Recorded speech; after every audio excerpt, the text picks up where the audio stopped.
She was a magnificent achievement of German technology, whose focus was fear and mass destruction.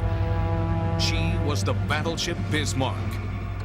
Surprisingly, her lifespan was that of a butterfly. When a modern underwater drone was sent to explore the wreck of the mighty Bismarck, no one expected what it would find. At first, it was supposed to capture history buried deep under the ocean. Shows Britain's biggest warship of World War II, the mighty Hood. Just 2 years later, for the greatest sea battles of the conflict, Hood was hit and sunk in just 3 minutes. But what the cameras captured terrified everyone and raised questions that no one was ready to answer. Join us as we uncover the haunting truth beneath the waves. The waves underneath discovery. The truth about the deep ocean is that it's not just dark and mysterious, it's incredibly dangerous. Down there, the water's pressure is so strong it could squeeze a modern submarine like an empty soda can. That's the kind of place Ballard's team was trying to reach. To do that, they relied on a groundbreaking machine called Argo, a robotic vehicle built for underwater exploration. It was a heavy steel sled weighing about 12 tons, loaded with powerful cameras, sonar, and bright lights strong enough to cut through the blackness of the deep sea. For days, their ship, the Canoe, dragged Argo slowly across the ocean floor in perfect lines, a method scientists call mowing the lawn. The crew sat for endless hours, eyes fixed on flickering screens, hoping to catch even the smallest sign of the long-lost battleship. The problem was, they only had a rough idea of where it might be. According to the old naval records, the wreck was somewhere in the North Atlantic, but somewhere in an area covering 150 square miles is like searching for a needle in a field of sand. Every time Argo's cameras showed nothing but miles of mud and strange sea creatures drifting in the dark, disappointment grew heavier. The silence inside the ship was thick, and everyone could feel the weight of failure creeping in. Each passing day made the search feel more impossible, yet deep down, they all held on to a spark of hope that the next moment might finally reveal what they had come so far to find. However, on June 8, 1989, everything changed. Out of nowhere, a strange shadow appeared on the monitor. The blurry outline soon became clear. It was wreckage.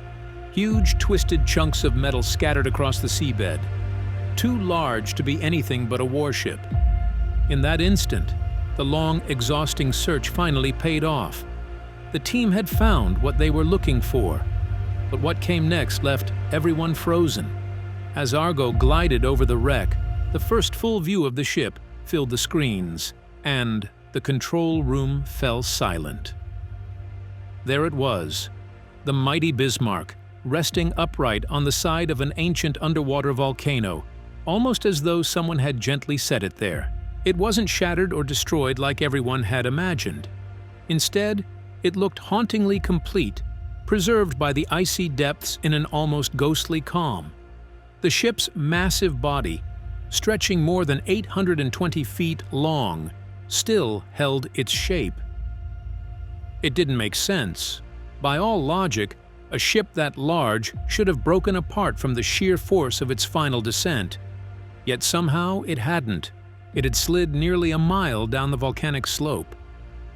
But even in death, it looked proud and powerful. Still, something about it felt off. As the cameras moved toward the back, the mood in the room shifted. The rear section and the stern was missing. It hadn't just fallen away, it had been torn clean off. The sight was chilling, a silent reminder of the violence that had once swallowed the great battleship whole. It was a shocking sight, an open wound on an otherwise perfectly preserved giant. The damage didn't make sense. Something about the wreck felt deeply wrong. To uncover the truth, Ballard's crew prepared another mission. They sent down Alvin, a small submarine that could carry 3 people. to get as close as possible to the legendary wreck. The descent took hours through total darkness, the pressure outside growing heavier with every passing minute. When they finally reached the bottom, they became the first people to see the Bismarck since the day it vanished beneath the waves. What they found was both fascinating and unsettling. The upper section, where the command towers and bridges once stood, was ripped apart. Torn metal and twisted steel told the story of brutal attacks from British guns. Yet, as they moved lower, the scene began to change. The central hull and the ship's strongest part was almost untouched. The thick armor belt, nearly 13 inches of solid steel designed to withstand any weapon, looked remarkably clean. The team counted only 8 large holes above the waterline, and below it there was nothing. No torn metal, no huge explosions, no gaping holes from torpedoes. It was unbelievable. This ship, which had endured one of the most relentless bombardments in naval history, still had its core perfectly intact. If its defenses hadn't been broken, how did it sink? The discovery didn't solve the mystery. It only deepened it. The mighty battleship that everyone thought had been completely destroyed now seemed to be sitting there, stubborn and unbroken, silently challenging the world to uncover what had really dragged it to the ocean floor.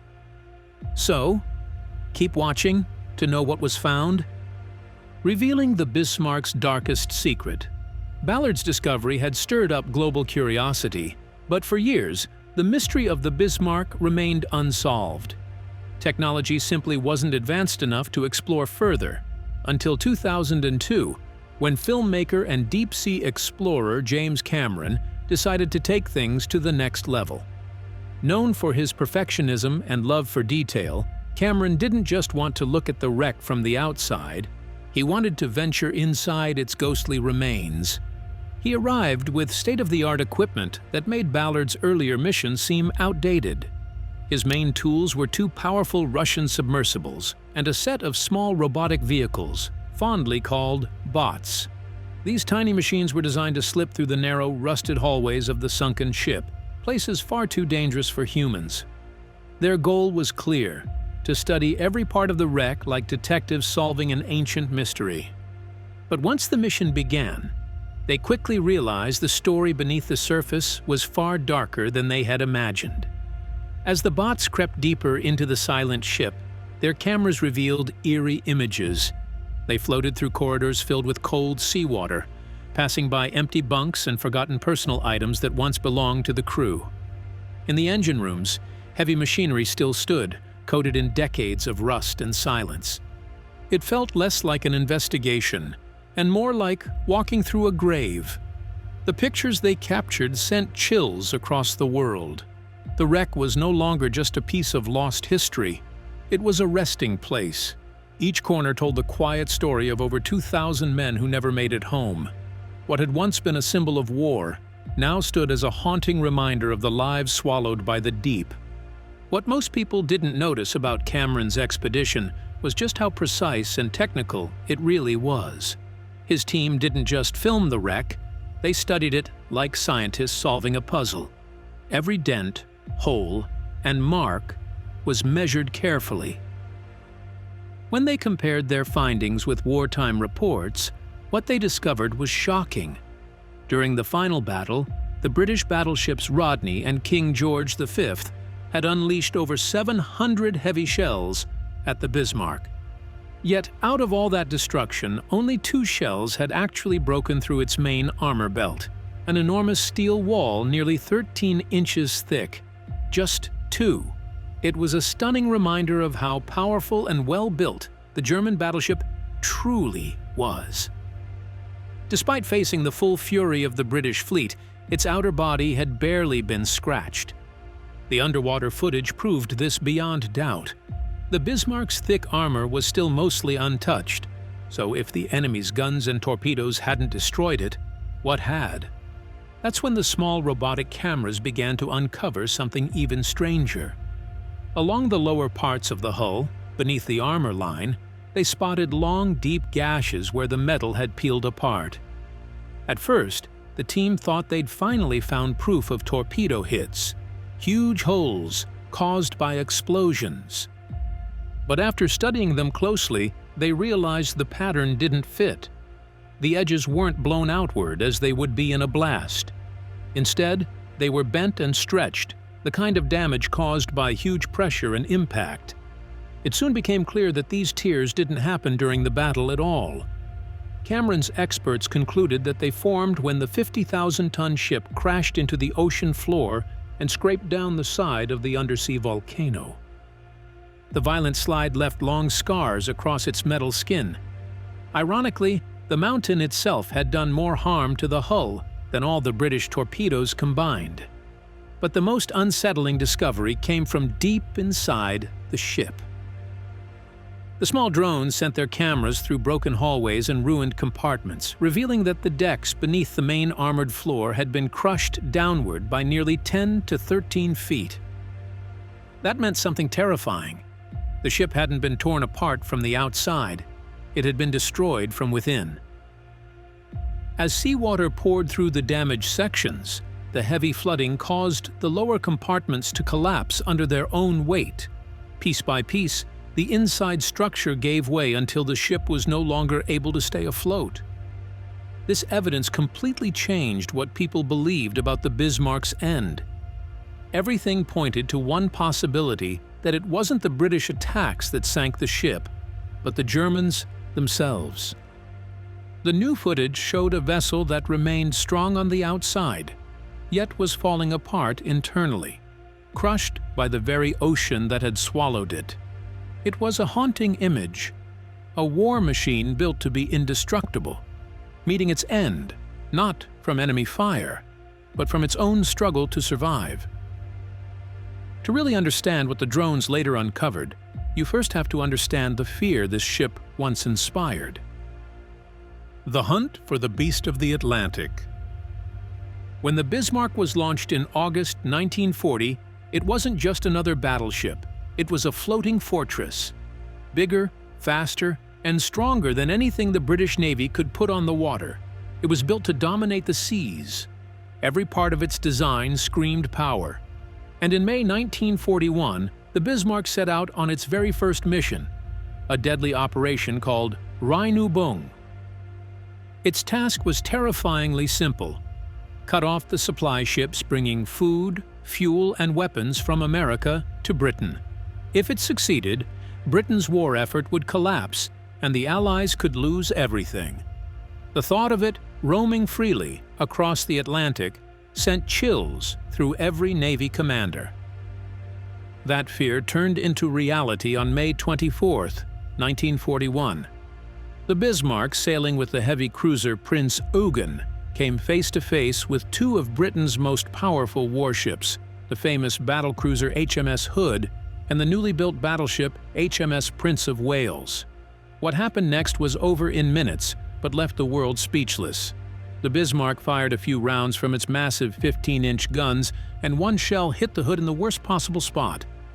It tore through the deck, struck the ammunition storage, and triggered a massive explosion. In seconds, the pride of the Royal Navy was ripped apart and swallowed by the sea. The destruction was unimaginable. Out of more than 1,400 men on board, only 3 made it out alive. The rest vanished with the ship. It was one of the darkest moments in British naval history. The impossible had happened. The strongest symbol of British sea power was gone, destroyed by a single German warship on its first mission. The shock spread far beyond the military. The world couldn't believe that a single ship had managed to wipe out such a legendary vessel in moments. After that, the hunt for the Bismarck began like no other. Every British ship, plane, and submarine in the Atlantic was ordered to find and destroy it at all costs. The message from Prime Minister Winston Churchill was short but powerful. Bring it down, no matter what it takes. The Bismarck had become more than a ship. It was now a symbol of terror that had to be stopped before it could strike again. The chase for vengeance was on, and it would soon lead to one of the most dramatic battles ever fought at sea. Every ship the British Navy could spare was redirected to chase down the Bismarck. But what many don't realize is that the German battleship was already wounded. During its earlier clash with the Prince of Wales, one shell had punctured a forward fuel tank. The damage caused it to leak oil into the ocean and slowed its top speed, forcing it to burn through its remaining fuel quickly. The German admiral in charge, Günther Lütjens, knew the ship couldn't keep fighting forever. He made a risky choice to steer toward France, where occupied ports could offer shelter and repairs. For almost a full day, the Bismarck managed to disappear. The ocean swallowed its trail, and the British search teams were left chasing shadows. For 24 tense hours, it seemed as if the mighty warship might actually escape. But then, fate intervened in the most unexpected way.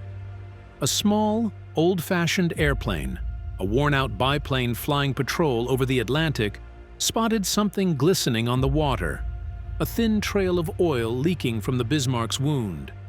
That simple clue gave away its location. The chase reignited instantly. The aircraft carrier Ark Royal wasted no time. It sent out its own attack planes, a group of outdated swordfish biplanes. These fragile aircraft were slow, made of fabric and wood, and looked hopelessly outmatched against such a colossal target. Yet, they were all the British had left to strike with. Through fierce winds and stormy skies, the swordfish pilots descended low over the waves and launched their torpedoes with incredible courage.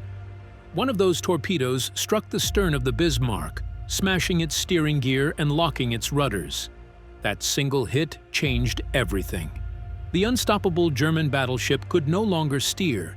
It was trapped, helplessly spinning in circles in the middle of the Atlantic, waiting for the end to come. The British fleet quickly surrounded it. At dawn on May 27th, the battleships Rodney and King George V opened fire.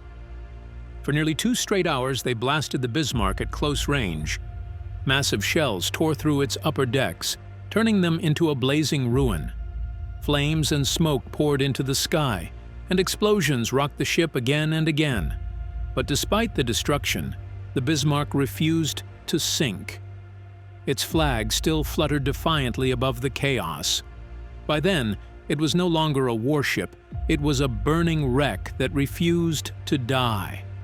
The British guns couldn't bring it down. And as the final shells fell silent, the truth became clear. The answer to why the Bismarck stayed afloat lay not with the British gunners, but with the desperate crew still aboard.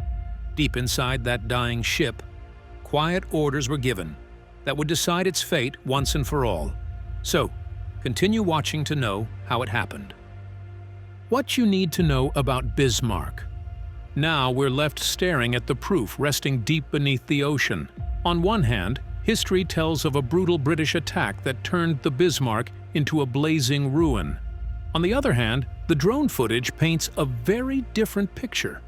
A ship whose thick steel armor barely shows any sign of being pierced. Even today, people are still divided over what really happened. Was it truly destroyed by British firepower? Or did the Germans sink it themselves to keep it out of enemy hands? When you look closely at the evidence from the underwater cameras, the story begins to lean toward what the German survivors had always claimed. The men who lived through that final battle, including some of the highest-ranking officers, never changed their account. They said that once the ship's steering was jammed and all hope was lost, a final command was given, not to surrender, but to scuttle the ship. In other words, they chose to sink it themselves. Engineers were ordered to open the watertight doors inside the hull and set explosives with timed fuses in the lower compartments. They were determined that the Bismarck would never fall into British hands as a trophy. For years, people doubted that story. Many believed the Germans were just trying to protect their pride by saying they sank their own ship instead of admitting defeat. But the modern drone footage tells a story that fits their version perfectly.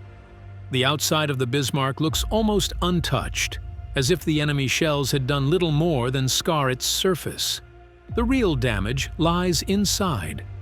Cameron's robotic cameras revealed decks that had caved in, floors that had been crushed downward, and areas that showed signs of flooding from within, not from explosions or torpedo strikes.